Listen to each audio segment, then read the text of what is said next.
Salam hörmətli müəllimlər və müəllim olmaq istəyən namizədlər. Bugünkü mövzumuz badmintondur. Mən bir neçə tarixlər var ki, onları sizin nəzərinizə çatdırım. Badminton ilk dəfə 1872-ci ildə badminton adı ilə oynanılıb. Yəni belə ki, Hindistandan qayıdan İngilis zabitləri bu oyunu görüb özləri ilə gətirmiş və İngiltərənin badminton şəhərində oynamağa başlamışlar.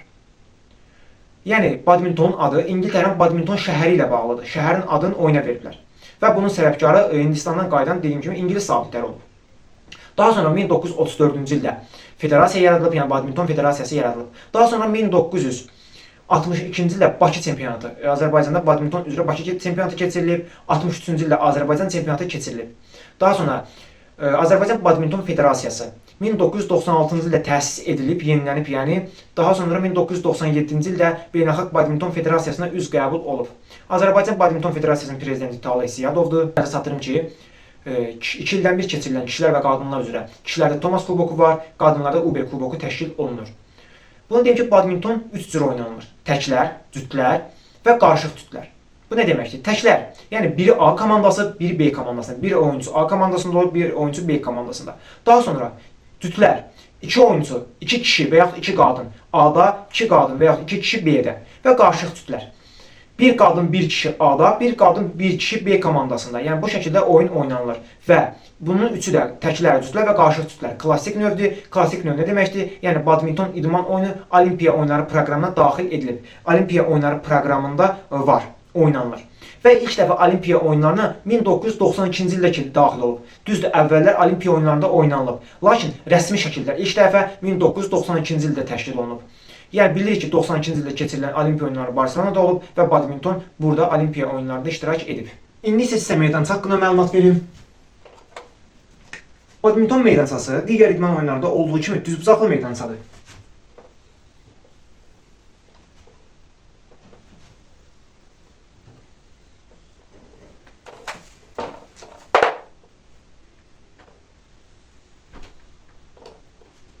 Və meydança mərkəzdən tor vasitəsilə 2 bərabər hissəyə bölünür. Meydançanın uzunluğu, baxın yazaq.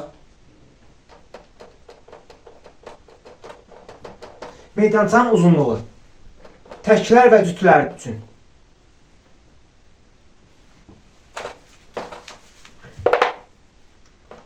təklər və cütlər üçün 13.4-dür. Yəni təklərdə də, cütlərdə də dəyişmir. Eyni şəkildədir. Lakin eni, meydançanın eni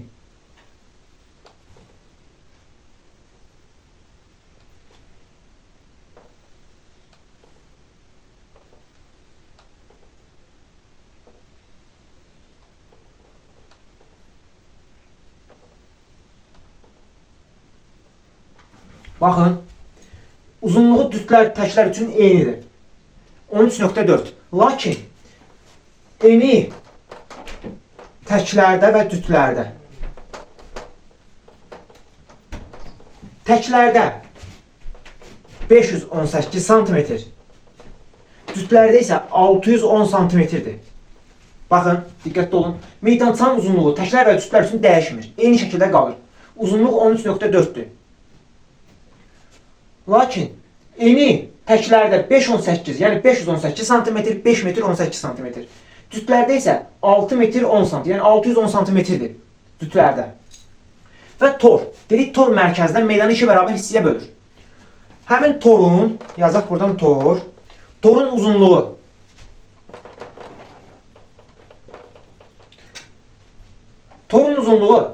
meydanın cütlər üçün eni nə qədərdir? 610, yəni 6 metr 10 cm.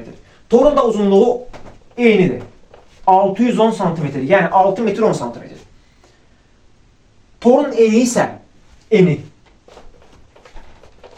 Voleybolda necə idi? Deyirdik torun eni 1 metr, uzunluğu 950-10 metr. Burada da torun uzunluğu 610 cm-dir, yəni 6 metr 10 cm.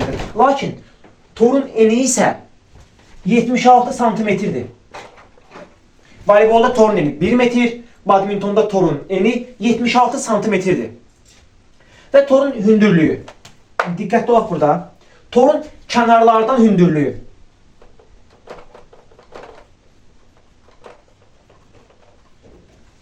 Baxın, torun kənarlardan, buradan və buradan hündürlüyü.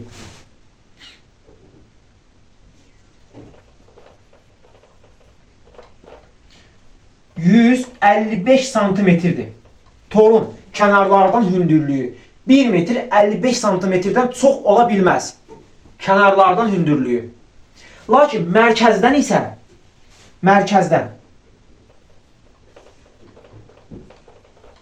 torun mərkəzdən hündürlüyü 152 santimetrdən az ola bilməz. Bir dənə fikirləşək özümüz. Bir dənə ip çəkirik. Məsələn, 5-6 metrlik bir ipi tutub çəkək. İpin kənarları düz istədiyimiz səviyyədə dursa belə, ortası müəyyən qədər çökmüş olacaq. Müəyyən qədər də olsa çökür. Bunu nəzərə alaraq, torun kənarlardan hündürlüyü, baxın hündürlüyü kənardan 155 santimetrdə qoyublar. Kənarları 155 santimetr. Amma mərkəzin, yəni torun ortası isə 152 santimetrdən az ola bilməz. Nə qədər çöksə belə, yəni 152 santimetrə qədər düşə bilər. Ondan aşağı olmaz. Minimum 150 santimetr, yəni ən azı. Və sizə burada indi diqqətli olaq, servis zonasından məlumat vereyim. Servis zonası nədir? Topun oynayıb daxil edildiyi zona. Diqqətli olaq, tordan 198 santimetr.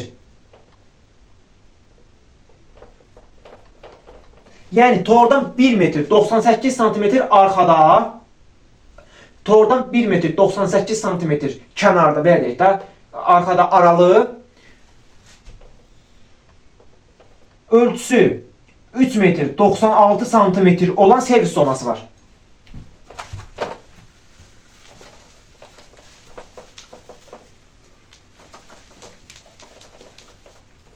Baxın, servis zonasının uzunluğu. Bura ümumi olaraq bu iki zona var ki, bunlar servis zonasıdır və servis zonası tordan 198 santimetr kənarda, bu boş zona deyək, buradan 198 santimetr arxada, ölçüsü 3 metr 96 santimetr, yəni 396 santimetr olan servis zonası çəkilib.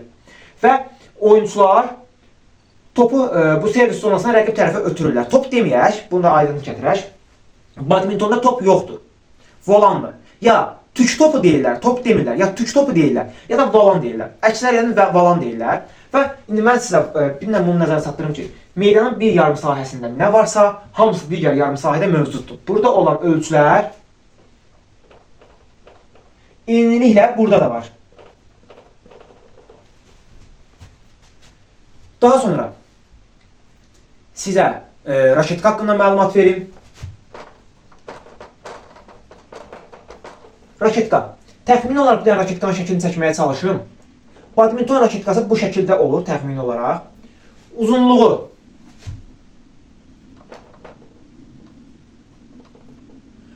65.5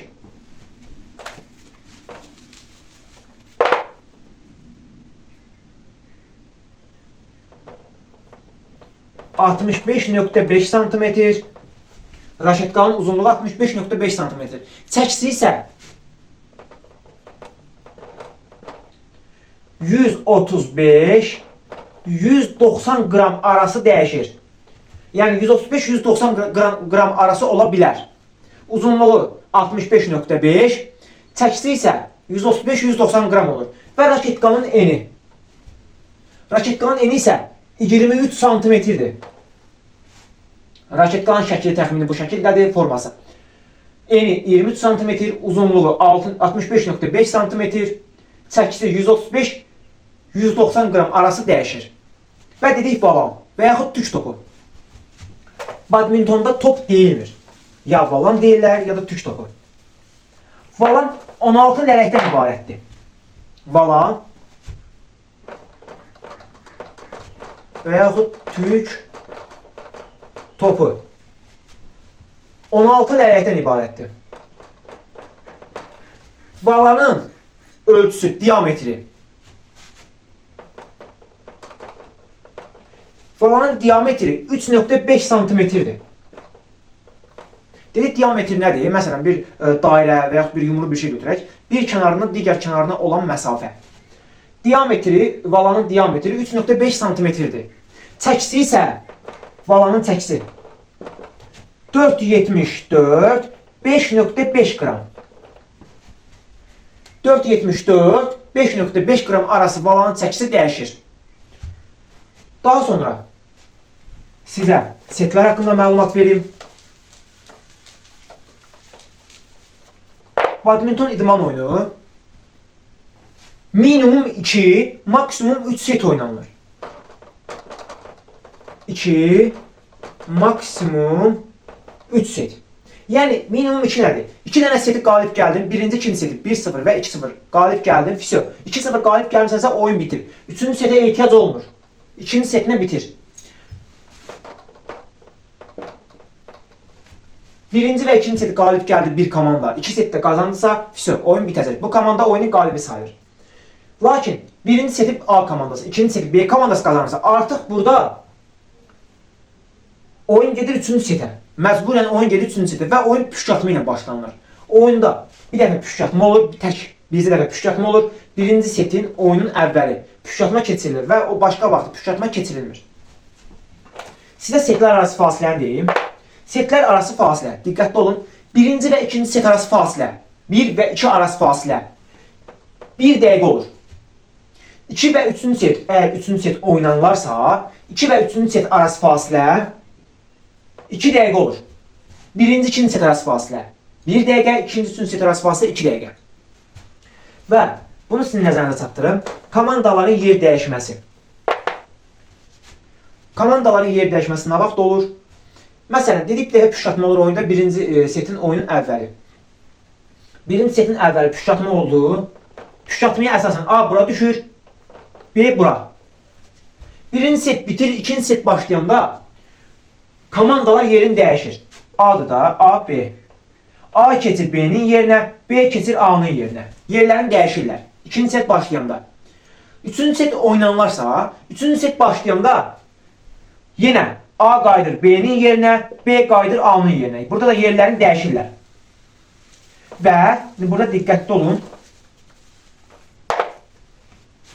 Üçüncü setin 11-ci xalında, üçüncü setin 11-ci xalında komandalar yerin bir də dəyişir. Baxın, birinci setdə başladılar. Birinci set bitir, ikinci set başlayanda komandalar yerini dəyişir. 2 bitir, 3 başlayanda komandalar yerini dəyişir. Və üçüncü setin 11-ci xalında hər hansı bir komanda 11-ci xala çatanda komandalar yerini dəyişir. İndi baxın, oyunda time-out deyilən bir şey yoxdur. Badminton idman oyunda time-out olmur, texniki time-out var. Texniki time-out məcburidir, komandalar məcburən bu time-outa çıxmalıdır. Yəni, belə deyək, hakimlər tərəfindən məcburən oyun dayandırılır və komandalar time-outa gedir. Yəni, texniki time-outa gedir, daha doğrusu texniki time-out var. Texniki time-out. Və müddəti 60 saniyə. Müddəti 60 saniyə, yəni 1 dəqiqə. Texniki time-out nə vaxt olur? Birinci setin 11-ci xalı. Birinci setdə, məsələn, A komandası, B komandası. A 10'dur, B 9'dur. A komandası o birinci setdədir. A komandası 11 olduğu 11-9. Fisyo.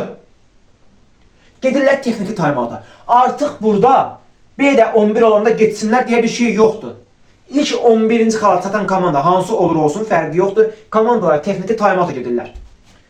Birinci setdə məsələn A 11, B 9 oldu. Getdilər texniki time-out'a və qaydırlar, oyun qaldığı yerdən davam edir. 11-ci xalında. Daha sonra ikinci set. İkinci setdə A məsələn 5'dir, B 10. Burada B 11 oldu. 11-5. Fisyo. Avtomatik gedirlər 11-ci xalda. Gedirlər texniki time-out'a. Üçüncü set. Üçüncü setdə də eyni şəkildə 11-ci xalda gedirlər texniki time-out'a. Baxın, texniki time-out. Birinci setin 11-ci xalı, ikinci setin 11-ci xalı, üçüncü setin 11-ci xalı. Bir dənə üçüncü setdə burada əlavə nə olur? Üçüncü setin 11-ci xalında dedik komandalar yerini dəyişir. Baxın, komandalar yerini nə vaxt dəyişir? İkinci setin başlanğıcı, üçüncü setin başlanğıcı və üçüncü setin 11-ci xalında komandalar gedir texniki time-out'a. Və texniki time-out'dan qaydanda komandalar yerini dəyişir. A keçir B'nin yerinə, B keçir A'nın yerinə. Texniki time-out. Birinci setin 11-ci xalı, ikinci setin 11-ci xalı, üçüncü setin 11-ci xalı. Komandaların yer dəyişməsi. ikinci setin başlanğıcı, üçüncü setin başlanğıcı və üçüncü setin 11-ci xalında. Yəni üçüncü setin 11-ci xalında həm texniki timeouta gedirlər, həm də ki komandalar meydançada yerlərini dəyişir. A keçir B-nin yerinə, B keçir A-nın yerinə. Daha sonra bunu sizə qeyd edeyim ki, hər set 1, 2 və 3-cü set oynanırsa, hər set 21 xal kimi 21 xal kimi oynanılmalıdır. Mütləq və mütləq ən azı 21 xal, 21 xal və 21 xal. 21 xal və 2 xal fərqi. 21 komanda, hər hansı A komandası 21-ə çatıb, B komandası 19-dur. A komandası avtomatik olaraq həmin setin qalibi sayılır. Baxın, 21, 19. 21, 18, 21, 17. Fərqi yoxdur.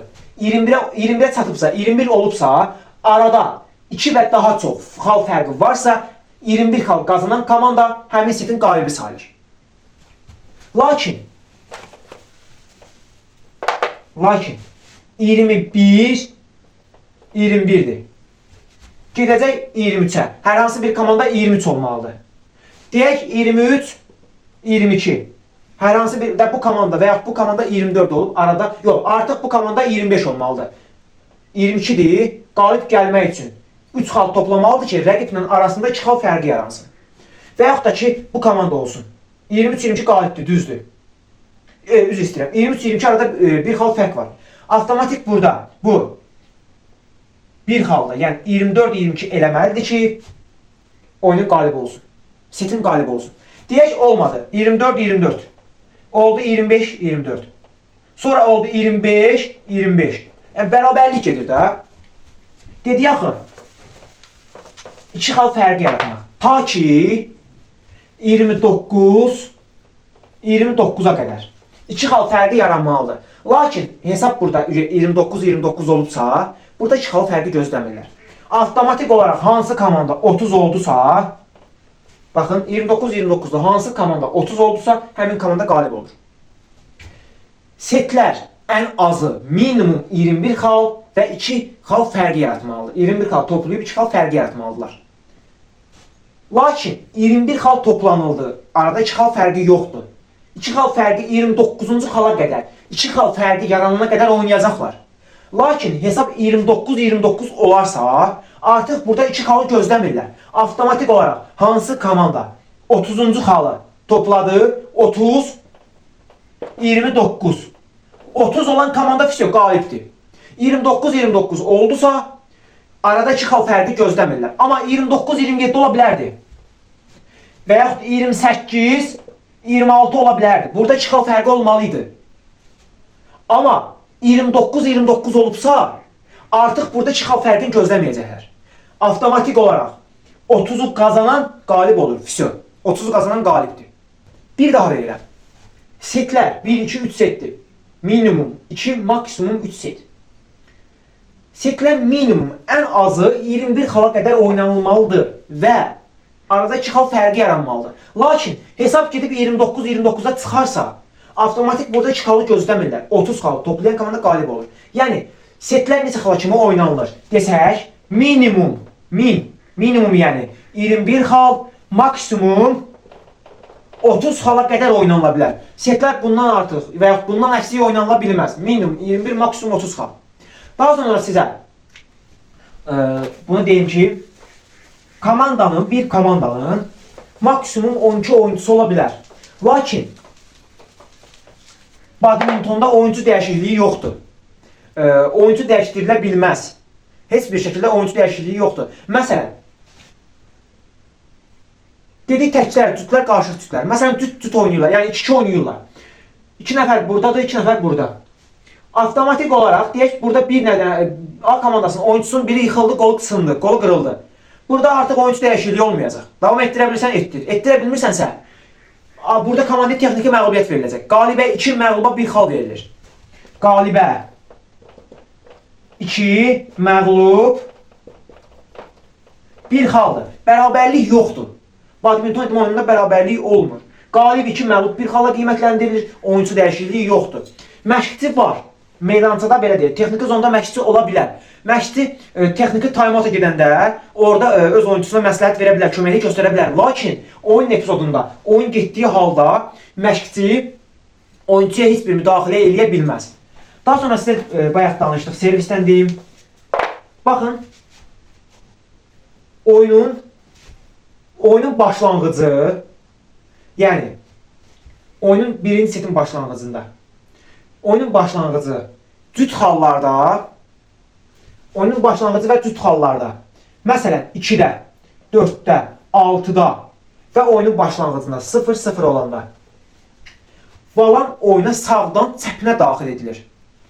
Valan oyuna sağdan çəpinə daxil edilir. Lakin tək hallarda, tək hal, məsələn 1, 3, 5, 7 tək hallarda Valan oyuna soldan şaquli daxil edilir. Yəni düz daxil edilir. Soldan şaquli. Oyunun başlanğıcı cüt hallarda sağdan çəpinə, yəni sağdan duran oyuncu vurur. Burada məsələn cüt oynayırlar da. 2 oğlan 2 nəfər oynayırlar. A'nın 2 oyuncusu, B'nin 2 oyuncusu var. Avtomatik burada cüt halsa sağdakı oyuncu vuracaq, sağdan çəpinə. Tək halsa soldan şaqili vuracaq və yaxud tək oynasın, fərqi yoxdur. Bir oyuncu A'da, bir oyuncu B'dədir. Avtomatik olaraq tək halda soldan şaqili, cüt halda sağdan çəpinə vurulur. Bu servis zonası dedik, 3 metr 96 santimetrlik zona. Buradan yerinə getirilir, top rəqib tərəfə göndərilir. Oyunun başlanğıcı və cüt hallarda sağdan çəpinə və yaxud da ki, buna diagonal da deyə bilərik. Sağdan diagonal və tək hallarda solda şaquli top rəqib tərəfə göndərilir.